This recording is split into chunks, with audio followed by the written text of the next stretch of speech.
Good morning. You're on the road with the Big Kahuna on my way to church. It's my Sunday morning drive. I made 3 attempts to live stream this and 1 attempt to just record it, and something always happened. So I literally had to turn my phone into a brick so that the video wouldn't get cut off. I'm already halfway to church.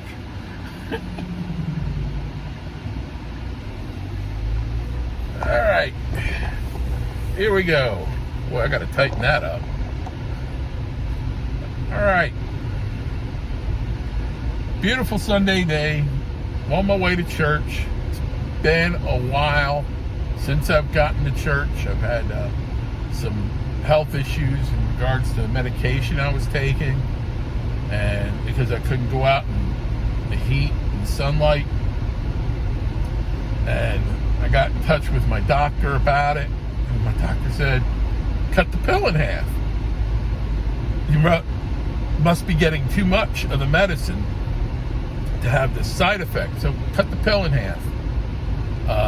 I still take a full pill at night, but in the morning I cut the pill in half, because pretty much the only time up until recently, the only time I could go out that during daylight was dawn and dusk, and it was that I'm a summertime guy. It really affected me to not be out in the sunlight.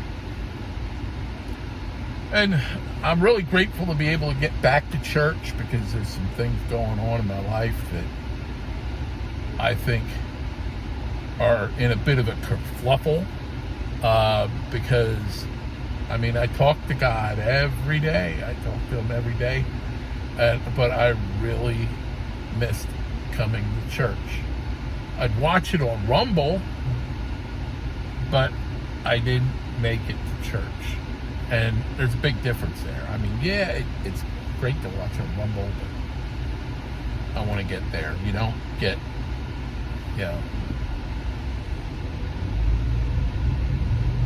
it's like going to a movie. You don't get the same experience watching it on DVD than you do going to the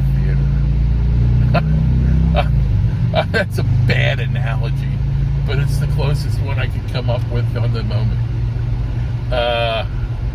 You got to be there in person, essentially, is what I'm trying to say.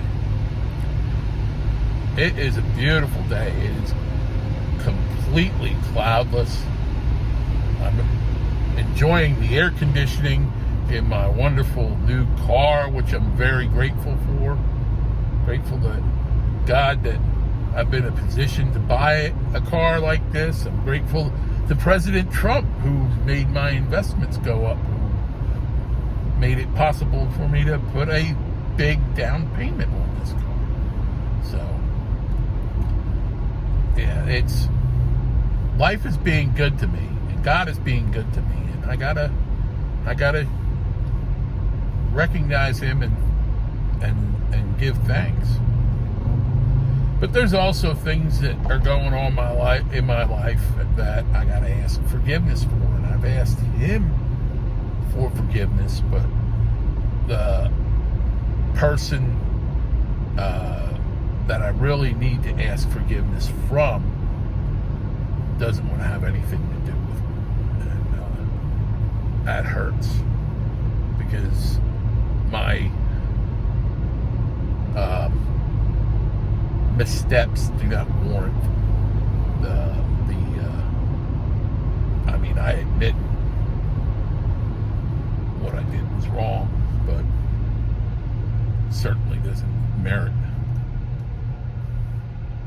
the way I've been treated for it. And like I said, they don't want to give any.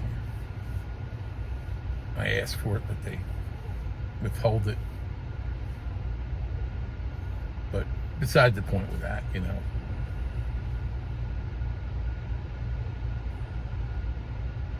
Well, getting on with things. How about some politics? Because it's always faith and politics on my Sunday morning drive. And I'm already in just south of Conway, so this video is not going to be all that long today. Politics, a lot going on.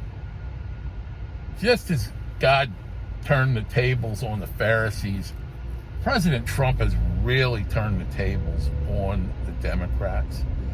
They are on the wrong side of every issue.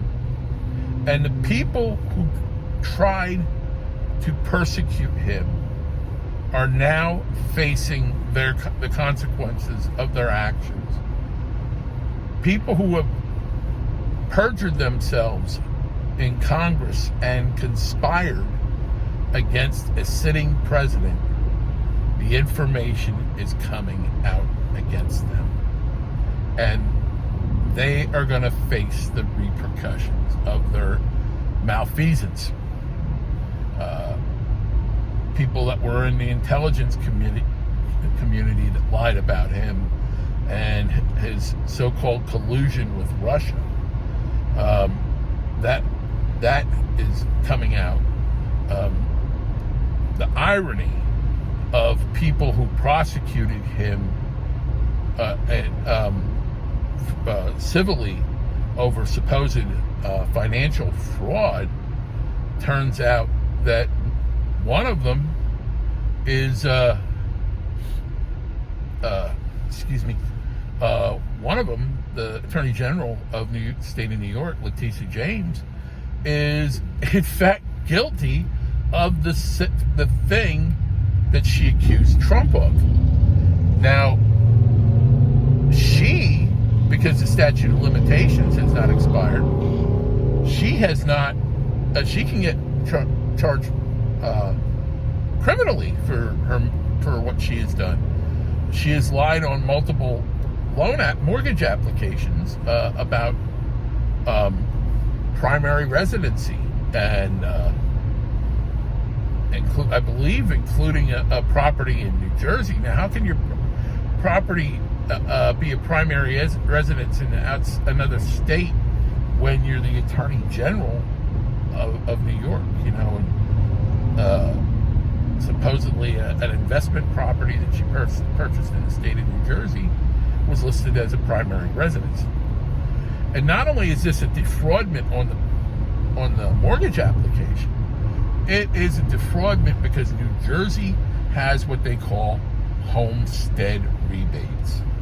In other words, if you own a home as your residence, not an investment property, as a residence, and you claim that as your primary residence, you get a rebate from the state, homestead rebate.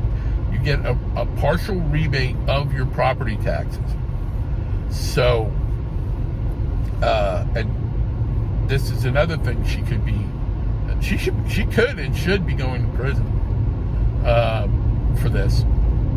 Then you have Adam Schiff, who was the one who made all these unsubstantiated claims about Trump that he said they had the evidence for, but the evidence was never forthcoming.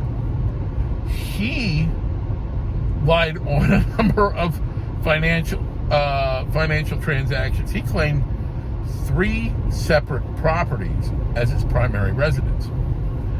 And like I said, this has an effect on your interest rates on your mortgage, because investment properties get taxed at a different rate, and there's points that are at a different rate and everything else.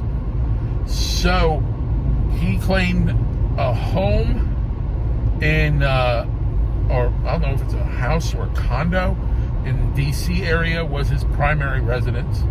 Then he also claimed 2 properties in California as his primary residence, a condo and a house. So, and he claimed this on all 3 mortgage applications to get a more favorable mortgage rate. And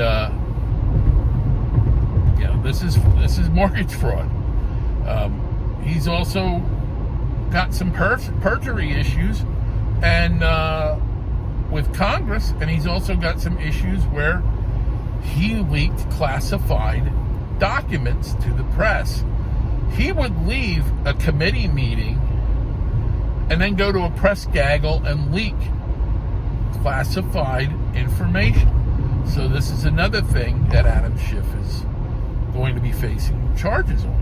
There's going to be a reckoning in Washington about a lot of things. Now, I kind of want to go local, but also national on this thing. I mean, people know my feelings about Nancy Mace. She is politically duplicitous, bipolar, politically individual who was a never Trumper and was tied in with Tricky Nikki.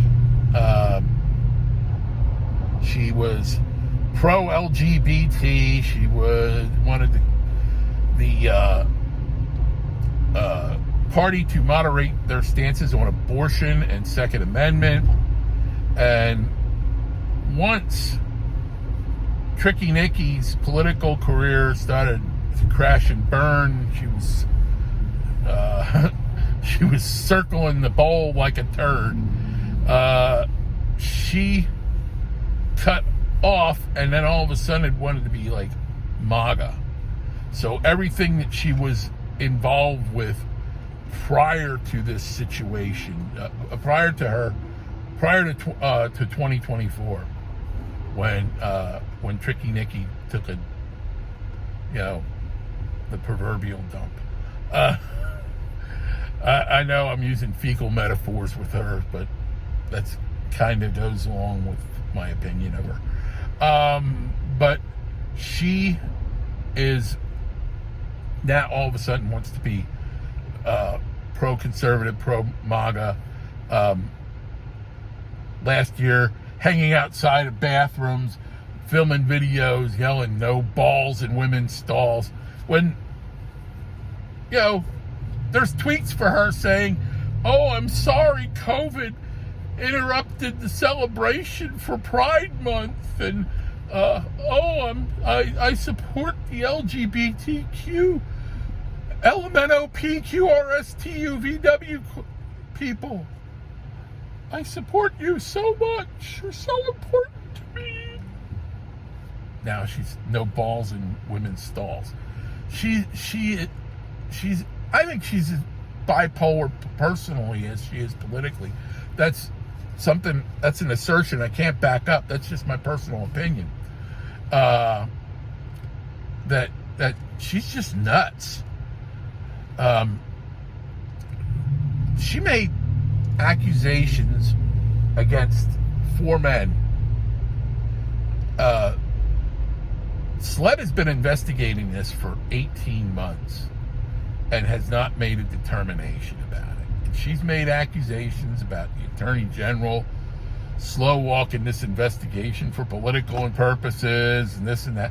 When her accusations have been made in the political theater, with like the floor of the House of Representatives, where she's protected from making these accusations. And in fact, us taxpayers are paying her legal bills right now in her, oh my goodness, this is shaking.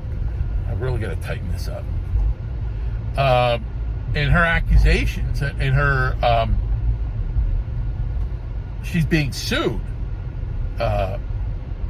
now by the people that she made these accusations from. And the U.S. government is trying to, the Department of Justice is defending this act. There's this law that protects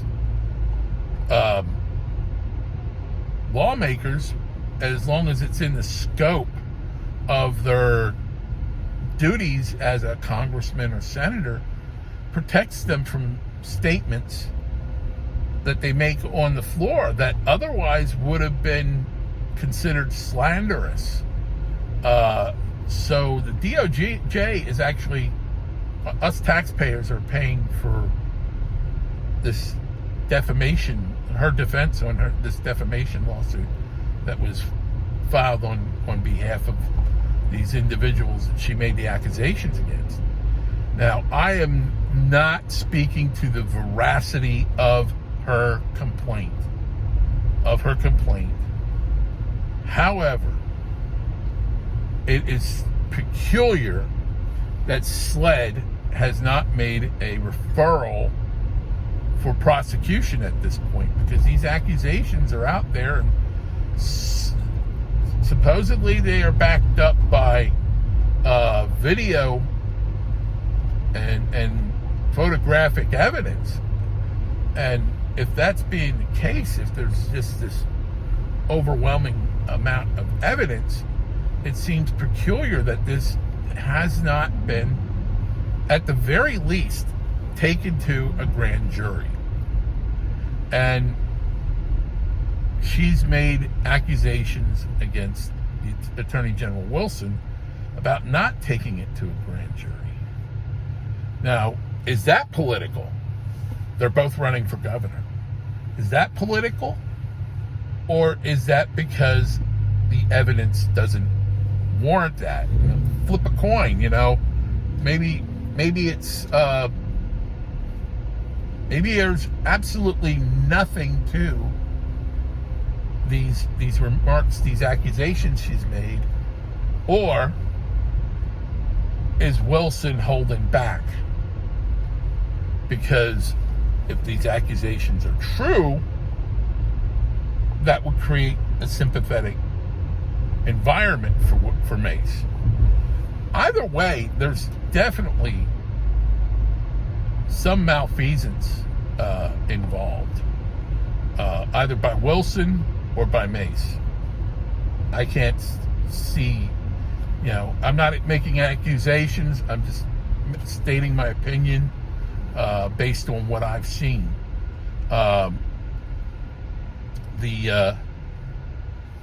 What I really know is, based on Nancy Mace's past performance as a congresswoman, she does not merit your vote or anybody's vote, because she is all over there. I think she's the term I could refer to as politically bipolar. I don't think she's a very stable person, at least politically. And I think that the best choice for governor here in the state of South Carolina is our current Lieutenant Governor, Pamela Evans. So and I've said this on more than one occasion, that I am behind her 100%. And if I make a video on the way back home, I think I'm going to tackle some issues regarding our senatorial races and our local elections in the county and in the city government, and tell you all my opinion on what can and should be done and who I support. There are some other races that are currently going on that I'm probably going to espouse about too. So I'll catch you on the way home. Hopefully my camera won't be as shaking. Stay safe, God bless, and hang loose.